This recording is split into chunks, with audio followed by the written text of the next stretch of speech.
अस्सलाम वालेकुम dear students, मैं हूं आपका फिजिक्स टीचर।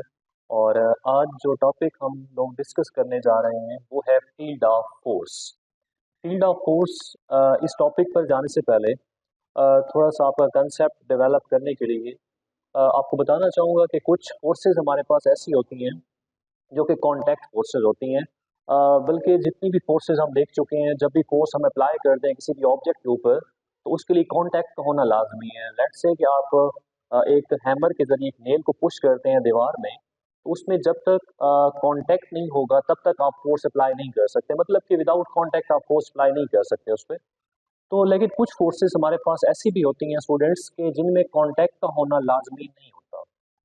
तो ऐसी फोर्सेस आज आपको मैं बताऊंगा इस टॉपिक में कि जहाँ पे फोर्स भी अप्लाई हो रही होगी लेकिन कांटेक्ट भी दो ऑब्जेक्ट्स के दरमियान नहीं होगा। तो उसमें अगर हम देखें, फॉर एग्जांपल आप किसी ऑब्जेक्ट को अर्थ की सरफेस से ऊपर ले जाते हैं, तो अर्थ उसको अपनी तरफ पुल कर दिया। अब उसमें कहीं पे भी उनको आपस में कांटेक्ट नहीं है, बल्कि कोई ऑब्जेक्ट है वो हाइट पर है, सम हाइट पर है, तो फिर भी वो अट्रैक्ट होता है टुवर्ड द अर्थ, अर्थ उसको अपनी तरफ पुल कर दिया, तो जिसको हम ग्रेविटेशनल फोर्स भी कहते हैं।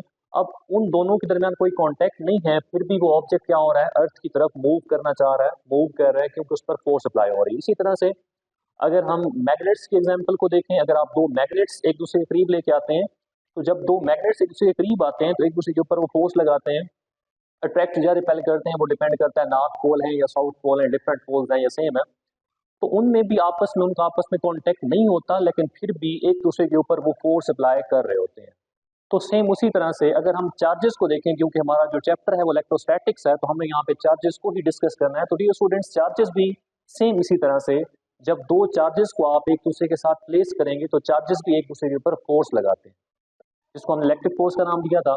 और वो फोर्स अट्रैक्शन की भी हो सकती है, रिपल्जन की भी हो सकती है। वो डिपेंड करता है कि चार्जेस सेम है या डिफरेंट है, क्योंकि सेम चार्जेस रिपेल करते हैं और डिफरेंट चार्जेस अट्रैक्ट करते हैं, तो उनमें भी एक दूसरे के ऊपर कोई कॉन्टैक्ट नहीं होता, विदाउट कॉन्टैक्ट वो फोर्स अप्लाई हो रही होती है।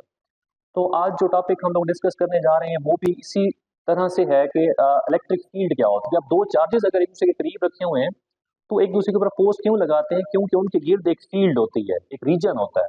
ठीक है, जो चार्जेस के गिर्द रीजन होते हैं उसे हम इलेक्ट्रिक फील्ड कहते हैं, जो मैग्नेट्स के गिर्द रीजन होते हैं उसे हम मैग्नेटिक फील्ड कहते हैं।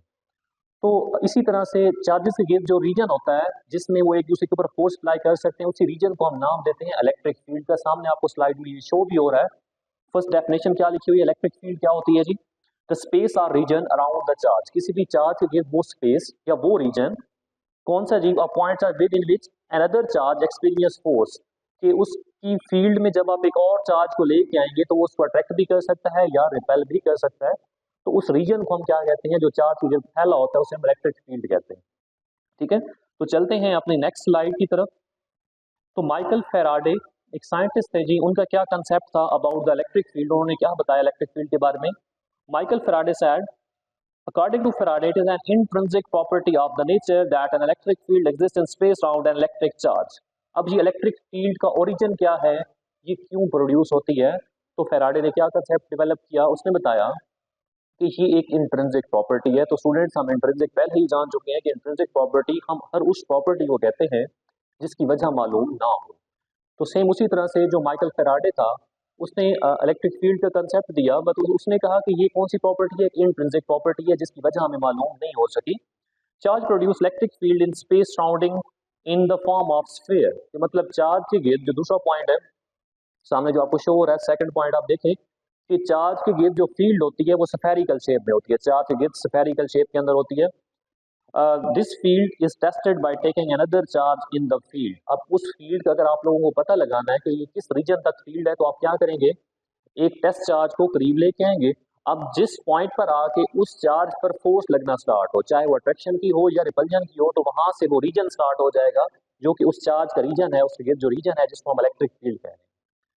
तो ये तीन पॉइंट्स थे कि फैराडे ने कहा कि ये एक इंट्रिंसिक प्रॉपर्टी है, सेकंड उसने कहा कि ये in the form of sphere होती है, और थर्ड उसने ये कहा कि आप इसकी फील्ड को कैसे जज कर सकते हैं, कैसे टेस्ट कर सकते हैं, जब आप एक और चार्ज को उसके करीब लेके आएंगे। जैसे एक मैग्नेटिक फील्ड है तो उसको आप कंपास नीडल से भी वैसे डिटेक्ट करते हैं, लेकिन अगर आप एक और मैग्नेट साथ लें तो भी आप उसको चेक कर सकते हैं कि यहाँ पे किस रीजन तक उसकी फील्ड मौजूद है। तो नेक्स्ट स्लाइड पे चलते हैं स्टूडेंट्स। इलेक्ट्रिक फील्ड इंटेंसिटी क्या होती है? इंटेंसिटी का मतलब होता है शिद्दत किसी चीज की। इलेक्ट्रिक फील्ड इंटेंसिटी क्या होता है? The force per unit charge, एक यूनिट चार्ज पर जितनी फोर्स अप्लाई हो रही है उसे हम कहते हैं इलेक्ट्रिक फील्ड इंटेंसिटी।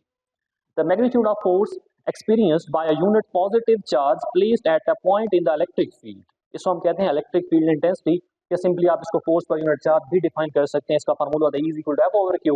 अगर आप इसके यूनिट्स फाइंड करेंगे तो ये बन जाएंगे न्यूटन पर कूलम, क्योंकि फोर्स है उसके यूनिट न्यूटन होते हैं और चार्ज के यूनिट होते हैं coulomb.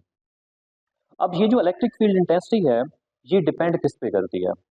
Magnitude of charge, charge के मैग्नीट्यूड के ऊपर डिपेंड करती है कि चार्ज का मैग्नीट्यूड कम है या ज्यादा है। मींस एक 5 कूलम चार्ज है, एक 8 है, तो 8 कूलम चार्ज की जो इंटेंसिटी होगी वो ज्यादा होगी, मतलब जितना बड़ा चार्ज होगा उतनी ज्यादा इंटेंसिटी होगी।